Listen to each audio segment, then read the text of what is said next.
Hello friends, good morning. आज हम आपके लिए लेकर के आए हैं बीएससी नर्सिंग पार्ट थर्ड से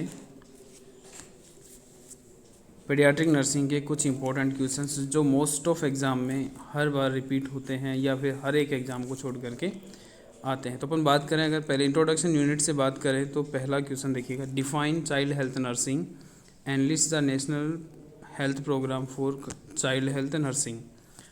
तो इसमें क्या लिखना है अपने को, पहले चाइल्ड हेल्थ नर्सिंग को समझाना है कि चाइल्ड हेल्थ नर्सिंग क्या होती है। उसके बाद में अगर क्वेश्चन आता है कि national health programme, most important है क्योंकि हर बार एग्ज़ाम में आता है कि नेशनल हेल्थ प्रोग्राम, क्योंकि बहुत सारे नेशनल हेल्थ प्रोग्राम चलाए जा रहे हैं पीडियाट्रिक्स के लिए।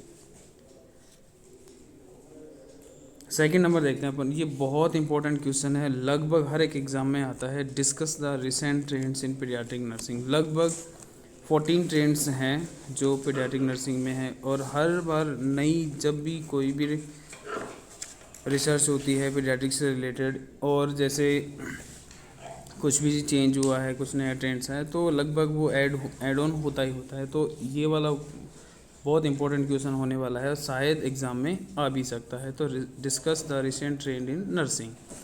सेकंड क्वेश्चन की तरफ चलें, explain the principle of growth and development. अब अगर अपन बात करते हैं कि ग्रोथ एंड डेवलपमेंट से क्या इंपॉर्टेंट, ग्रोथ एंड डेवलपमेंट बहुत इंपॉर्टेंट यूनिट है, इसमें से हर बार क्वेश्चंस ज़रूर आता है। और सबसे मोस्ट इम्पोर्टेंट जो अगर माइलस्टोन की बात करते हैं, देखिए ग्रोथ एंड डेवलपमेंट से बहुत कुछ बन सकता है कि फैक्टर अफेक्टिंग भी आता है, प्रिंसिपल भी आते हैं, और ज़्यादातर जो क्वेश्चन आता है वो आता है कि इन्फेंट और टोडलर को लेकर के आते हैं, जिसमें माइलस्टोन पूछा जाता है कि explain detail about the infant milestone और टोडलर माइलस्टोन।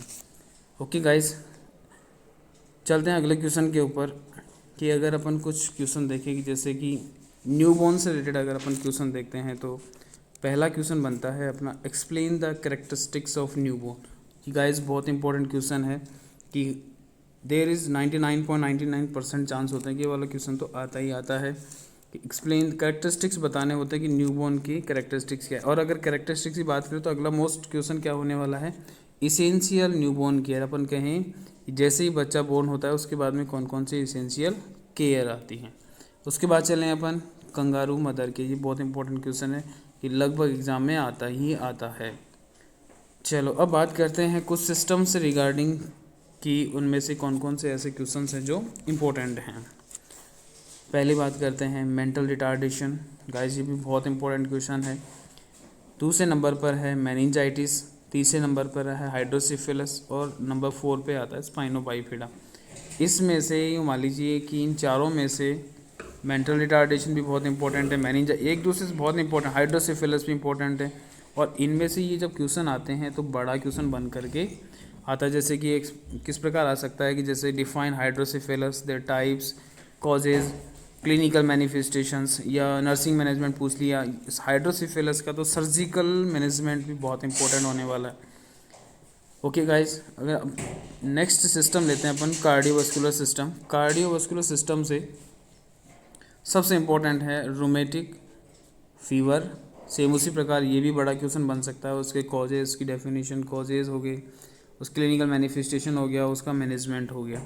उसके बाद चलें अपन TOF, tetralogy of Fallot. Sorry guys, यहाँ पर थोड़ा मिस्टेक है, TEF नहीं TOF आएगा।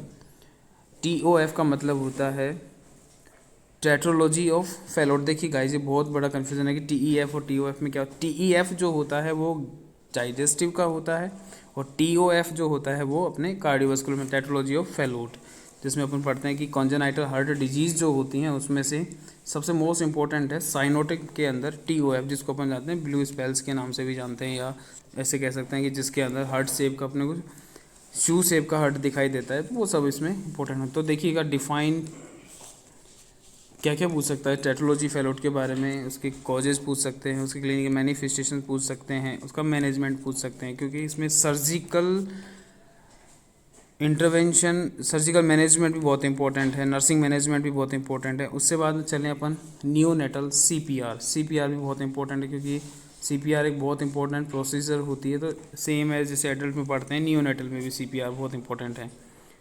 चलो नेक्स्ट चलते हैं अपन, नेक्स्ट सिस्टम है अपना गैस्ट्रो इंटेस्टाइनल सिस्टम।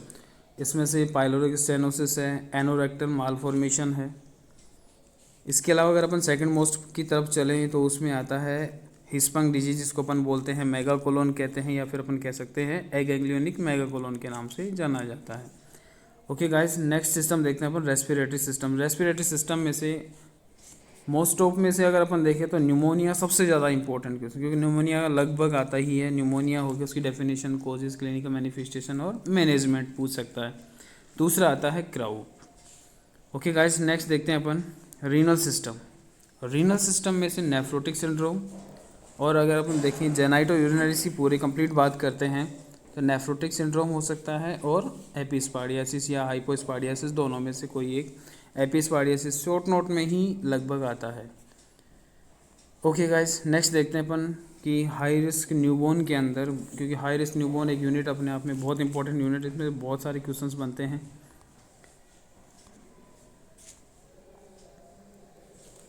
चलो okay guys, first preterm baby और उसका नर्सिंग मैनेजमेंट। प्रीटर्म बेबी और उसका नर्सिंग मैनेजमेंट। हाइपोथर्मिया, ये भी बहुत इंपॉर्टेंट है। हाइपोथर्मिया से भी कई बार क्या होता है कि वार्म चेन के नाम से इसका मैनेजमेंट होता है, वार्म चेन से इसका शॉर्ट नोट आ सकता है। लो बर्थ वेट बेबी भी आ सकता है। एनीमिया भी इंपॉर्टेंट है। जॉइंटिस भी इंपॉर्टेंट है। बर्थ इंजरी भी इंपॉर्टेंट। RH इनकम्प्लीटली, ये तो बहुत इंपॉर्टेंट गाइस, ये तो एग्जाम में आ भी सकता है।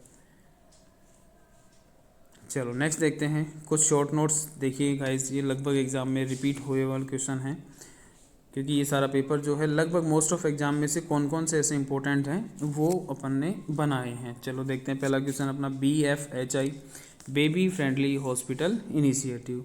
प्ले हो गया, प्ले थेरेपी हो गया, ORS हो गया, प्रोटीन एनर्जी माल न्यूट्रिशन हो गया, रिफ्लेक्सेस हो गया। ठीक है गाइज, चलो नेक्स्ट देखते हैं इम्यूनाइजेशन शेड्यूल। इम्यूनाइजेशन शेड्यूल जो है अगर एग्ज़ाम में आता है तो वो एग्ज़ाम में हो सकता है कि इस प्रकार आ जाए कि रिवाइज्ड इम्यूनाइजेशन शेड्यूल, जो कि अभी जनवरी 2023 में रिवाइज हुआ है। नेक्स्ट देखते हैं गाइज, फेलियर टू थ्राइव है। IMNCI, integrated management neonatal childhood illness. Next देखते हैं ब्रेस्ट फीडिंग। ओके गाइज, अब लास्ट देखते हैं अपन बिहेवियर डिसऑर्डर से ऐसे कौन कौन से क्वेश्चन से ज़्यादा इंपॉर्टेंट हैं। पहला है जुवेनाइल डेलिंक्वेंसी हो गया, टेम्पर टांट्रम हो गया, ऑटिज्म हो गया और पाइका हो गया। ओके गाइज, तो ये है अपना कुछ इंपॉर्टेंट हो गया कि पीडियाट्रिक नर्सिंग में से लगभग जो हर बार एग्जाम होते हैं उनमें से कौन कौन से क्वेश्चंस आ गए हैं। Okay guys, thank you class.